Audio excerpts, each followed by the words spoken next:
Sorry about that. All right, so just gonna let this thing kind of warm up.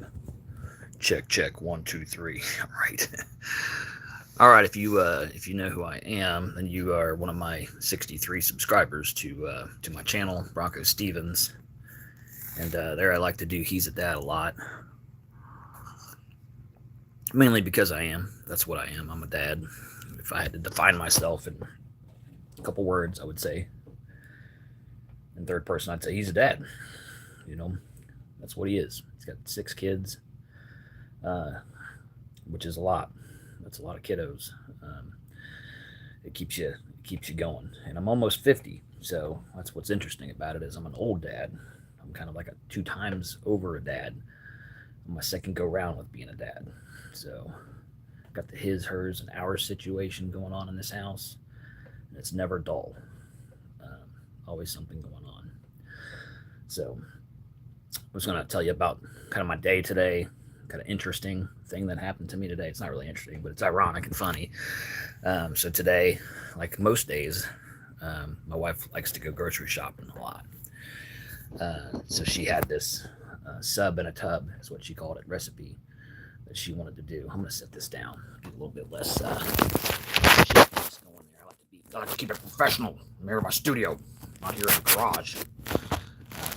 Yeah, even got to tell people. All right. Anyway, yeah, you can see the toad I've got up here. That's fine. Anyway, sub in a tub, and so my wife wanted to have sub in a tub today, which is basically all the ingredients to a sub sandwich chopped up and put in a dish called a tub, minus the bread. We're not big bread eaters. We eat more like meat, and we eat vegetables and fruits, things like that. Things that the Lord provided for us. So we try to keep them on their simple ingredients, one food type stuff, but we can mix them together. All right, boring stuff. I know. So back to sub in the tub. So we didn't have all the ingredients, despite grocery shopping every single day of our life. But anyway, went out to a local place called Sprouts. Got some more ingredients. Killed about an hour and a half. Anyway, hey, hello there, James in America and Mary White. Hey, hello to you. Shout out to you both. First time going live, so if you're here with me, awesome. Glad to have you. I'm talking about my day today. Nothing super exciting, but just a funny story.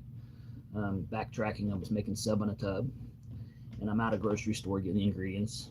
And anyway, killed about an hour and a half doing that. And then got home, and maybe you're in my group, Men Against Cooking Videos, or it's husbands against cooking videos. Got a special group on the FB, the Facebook, for that. So if you want to join Husbands Against Cooking Videos, it's basically my little stand on no more of these cooking videos. You know why? Because I get 40 of them a day. Last time I checked, there's 3 meals in a day, so I don't know why I need 40 recipes a day. And it's not that I have time to look through or 40 recipes a day. I mean, I don't know how that's even feasible. But anyway, here we got somebody saying, hey man, I gotta go, but I got a channel too. Don't give up, keep going. Hey, thanks. I'm gonna have to check out your channel. Who was that? James, yeah. Cool, man. Awesome. I'm glad to have you for the time that you were here. Good luck on what you got going on there. I hope you stay with me, and I'll try to check you out. So anyway, Husbands Against Cooking Videos. Basically, I get all these videos, and I can't possibly process them all in a day, yet alone try to prepare half of it. But apparently that's the goal, because my wife keeps the videos coming like she keeps the groceries coming. So we go out, get the ingredients, we come back to the house. I start dicing and prepping and chopping. Basically, it's a big section of my day now has been around this meal. And so get it all done, give it to her. She adds the final touches. That's what women like to do. They like to put the final touches on it. If you might spend an hour and a half on it, and then you hand it over to the wife, and she seasons it a little bit. And she's like, oh, look what I made. And I'm like, hey, wait a minute. What about all the stuff that I had done? And I love my wife. I'm just grilling her a little bit. But then she does like to do that. She likes to put the final touches on it. Like she's the inspector, and it has to pass her quality inspection. So anyway, we get it all done. This is her idea, by the way, the 7 in a tub. She takes a couple bites, and she's not over there just like, making the happy noises that a woman will make if she has the correct meal. And I'm like, well, what's up? You don't like it? She's like, eh. She says the thing that nobody wants to hear, and she says, it's not really doing it for me. That no man alive wants to hear their wife say that. I can promise you. And so then I'm like, great. Now we're back to square one. I spent all this time, getting all the stuff, and you got the cooking videos that set it all off. And then you get it done, and it's like, oh, she's not even gonna eat it. And so basically, it's now we're back to square one. I could have just grabbed something out of the fridge and made a 3-ingredient deal, and she'd probably been happy as can be. All right, sorry about that. So anyway, yeah, I hurt myself the other day. I don't know, that was kind of a video I just put out. I was doing grocery put away, and I pulled out a bottle of steak sauce, my wife's favorite steak sauce. It slipped out of my hands, and just reaction to it, I was like, I got a hacky sack it because it's a glass bottle. And if the glass bottle hits the ground from the height I dropped it, it was probably going to break. So I threw my leg into it, caught it right on the bone above my ankle there on the front, kind of like my shin, right there at the top where the foot meets it. And I've been limping around for like 2 days. I guess that's part of being almost 50. When you get hurt, it sticks with you. And so anyway, that's another thing I've been dealing with on top of limping around, or for prepping in the kitchen, I'm limping around as I do it. So that's no good. So anyway, I hope you all had a good 4th of July. Hope nobody has any crazy stories. I hope you had some good ones. Maybe mildly crazy, but nothing like hospital trip crazy. I don't want anybody getting hurt, but hopefully you all had some excitement and enjoyed that. I got to thinking about that, and I'm like, it's kind of ironic that we buy a bunch of goods from China and then blow them up on the 4th here in America, celebrating our independence. But that's America for you. We like to blow things up. We like, kaboom, powie. That's what we like. And so I was thinking maybe we should develop something American that we could blow up. But no, maybe it's the symbolism behind it. I don't know. Yeah. So do we have anybody else here? Looks like we got the same folks. If you're still with me, thank you. Appreciate it. Who watches any of the stuff I have? Anybody, can you comment? Are you following any of the channels that I have? I've got a couple of them. My main one is He's a Dad. And then I've got some Kermit shorts.